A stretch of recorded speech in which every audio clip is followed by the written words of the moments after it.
I know that businesses struggle with their marketing and sales when they don't have a strategy in their hand, and oftentimes they go and seek help of these agencies who can help them.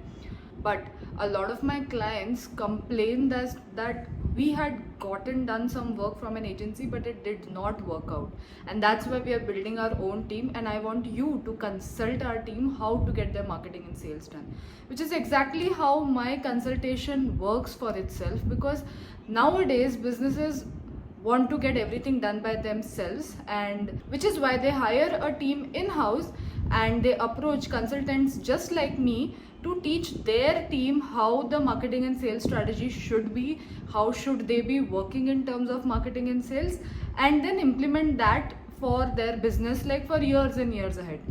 And to be honest, that's exactly how we consultant earn our income.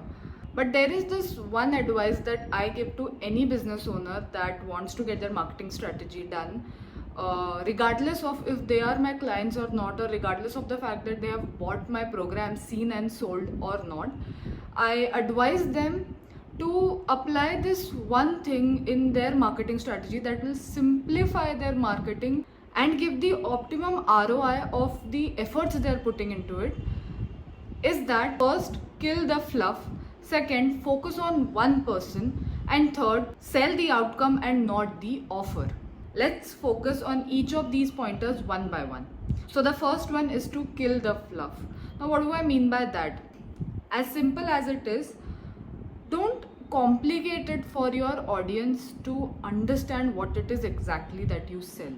I know there are a lot of trends coming up these days wherein some of it are like fun, some of it are educational, creating educational content, or CSR based content and all this stuff. And as much as all of these trends are trends in the first place because they have worked for someone, you need to understand what it is that is going to work for you. Like for example, for myself, someone who is a consultant and has a program called as Seen and Sold that helps businesses to build their marketing and sales strategies, majority of my content has to be educational, which shows my expertise to these businesses, through which they can build the trust on me and eventually buy my program or pay for my services, right? So all my content across all my platforms is majorly educational. But along with educational, like let's say for Instagram, me speaking or doing a talking head video does not give me so many likes or views. But when I do a lifestyle based video wherein the entire video is made with b-rolls of how my day-to-day looks like, with captions or with text over the screen or with me giving the advice, that also works for me. So now if you tell me that but you are a consultant, isn't it like you just need to have videos wherein you are talking, then why are you doing this b-roll stuff? Because majority of my clientele, my audience, also gets motivated or also gets confidence and trust in me by me showing how I work behind the scene, and by me showing how I have built a life, a good life for myself based out of what I am doing, which means I am that good at my work because of which I am able to afford this, right? So that's exactly how you need to analyze it for yourself. Don't simply follow any trend that is available out there. Make a list of all the trends or make a list of all the types of content that is working or that is there in the market, and see which one will work for you, and then classify them like primary content types and secondary content type. Like as I said, my primary content type is talking head videos, educational content, and my secondary content type is me showing my life. So that's exactly how you need to categorize your marketing strategy as well, which is why we say kill the fluff. Don't simply eat everything there is there on the plate. Eat only the ones that are going to be beneficial for your business, or that are going to be beneficial for you and your health, which means that are going to be beneficial for your business and your business's health, right? The second one is about just talking to one person. Now, what do you mean by that, Garima? You all must be thinking that this is like, we have a huge market. You all must be focused really hard on getting the optimum results from the mass market that we have. You want to play on mass, as we call it. But do it. It's very right to do that. But while you are making a content, or while you are making an advertisement for yourself, make sure that you're talking to just one person, the one ideal customer persona that you have. And whosoever relates with that ideal customer persona will come see your work, will come consider your product or service, and would like to pay for it. Now, as you all know that I give my examples a lot, because I hope that is understandable for you. And if it's not, just please let me know in the comment section, because then I'll start using more examples which are relatable to you. Let's get back to talking to only one person. So my audience are business owners, business people, am I right? So have you ever seen a content that I post or anything that I speak about which talks to the mass, like some random person? No, right? I speak about a business owner who has a product or service, who has to get their marketing and sales done, because every business needs a marketing and sales strategy. And I also talk about business, and at the same time I make a picture of these business owners who are there in the market, who have already walked few steps, and not like in the initial stages, because I don't want to deal with people who are in the initial stages for my own reasons. Because the content in my program is mostly about someone who has a product or service there in the market, which is exactly why I make this evident in my content. Now, if I would, so you can see that most of my content that I post might not be as helpful for a person who is about to start or yet to start, like, right? Why is that? Because I make sure whenever I am making such videos or giving any ideology or advice, I keep it in mind like I am talking to someone who is a business owner, who owns a business and has been in the game for few years, or has walked few steps in the process of a business building, right? And that's exactly what I want you guys to do as well. Build an ideal customer persona of your ideal client. Like, for example, what stage of life would they be in? Like, where would they go and have their coffee? What kind of mindset would they have, right? All these things, when you do, you are able to create your advertisement and content based off on that one person that you want as your client or customer. And you don't need to worry about that, oh my god, I am not, playing on the masses, I'm not playing on the masses, I'm not talking to everyone. You don't have to. Do you even know how many brands and services are available for that one single product itself? Let's say, for example, lipstick. There are hundreds, thousands of lipsticks available in the market. But one woman will only choose one brand or two brands or whatever, a brand based off on her choices. So in this competitive market, how can you simply rely your entire sales based off on ki I want to play on the masses, I want as many people to buy from me? Now, if you want as many people to buy from you, chalk down the details that they have, like from age range, then what are the common things, common beliefs or common ideologies that they have, and then cater to them. Now, if you are a brand who want to play on masses, so as a lipstick brand, you want to play on masses, so just chalk down your age range, like women from 18, let's say, let's keep it like women from 18 to 40 or 60 if you want to cater to.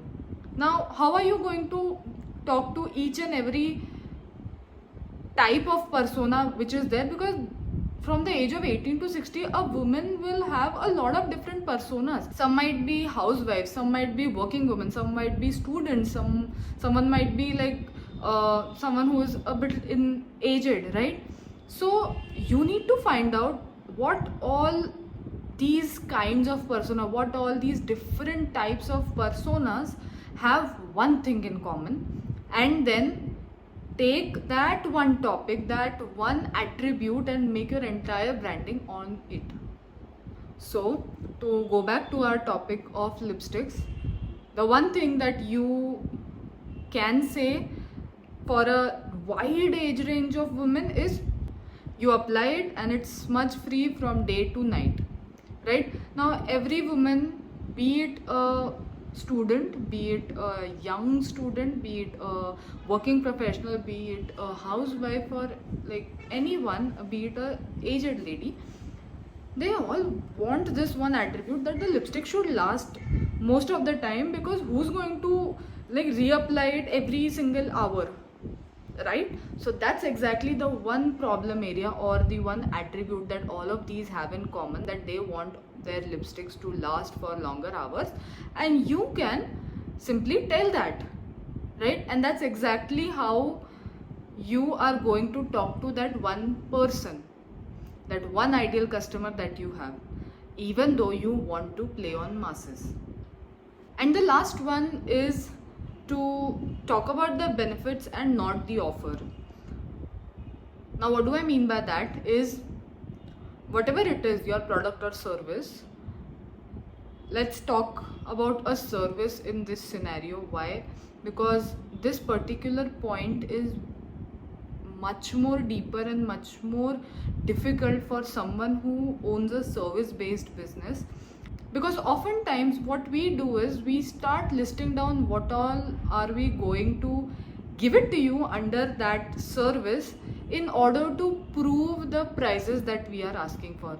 I know that a lot of people have these generic mentality that the number of offerings that we are giving in our program or in our service will help the other person understand that how much weightage does the entire service has, and eventually justify the prices that we are giving. And by doing this, we ourselves demean our value and efforts that we are going to put into the service, by simply justifying the prices based off on the number of offerings that we are giving. Which is exactly why when I say talk about the benefits rather than the offer, is when you want to sell your service or your product to someone, don't list down the offerings like, I'm gonna do this, I'm gonna do that, I'm gonna do this, I'm gonna go do XYZ and ABC and all these like tuck things, right? Give them one benefit, and that's all your entire offer is going to lie upon. The entire price of your offer should hold the weight of that one benefit that you will be providing. One or two benefits, okay? Get this into your mind. Like when I say that I'm going to consult you to get your marketing and sales strategies in place, I don't, like, of course I do tell ki what all things are going to happen under the program, but the benefit that I present to them is them getting clarity, so that for years and years ahead of them, they don't have to worry about, am I doing the right thing or am I not doing the right thing? Is it working or is it not working, right? So this is the benefit that I give, that I enable these business owners to work strategically when in terms of their marketing and sales. So that's exactly why someone would pay me, by showing them the benefit of using my services, using my expertise. And that's exactly what you have to do. I know, and I'm well aware, especially in the Indian market, we all value a lot ki how much can we extract out of the money that we are paying. And that only happens because as businesses, even we focus a lot in telling them कि देखो कितना सारा मैं आपको दे रहा हूँ in the price that I'm asking for. And that's exactly why we are struggling to get clients as well, or we are struggling to get customers as well, because no matter how many features you throw at them, they are going to still feel unsatisfied. That's why you need to throw the benefit that you're going to give at them so that they get happy by it and eventually are willing to pay you. Because there's nothing more important for any human being to lift off the pain or lift off the problem that they are facing and eventually get the benefit of not having that problem in their life. So if you are able to give them the benefit of not having that problem in their life or not having that issue in their life, you have gained their trust. So that's exactly what you have to focus on. So I hope all of these things were helpful for you, and before you get down on your marketing and sales strategies, or if you have still been working on it, make sure that you incorporate these 3 things that I told, because this itself is going to make the entire thing so easy for you that marketing and sales would seem like a cakewalk. And remember, you don't have to put a lot of efforts, you have to put a lot of smart efforts. And all of this is just about a mindset shift, and everything gets easier after that. So stay tuned for more such videos where I help you build your marketing and sales strategy so it's not difficult anymore. And I'll see you on the next one.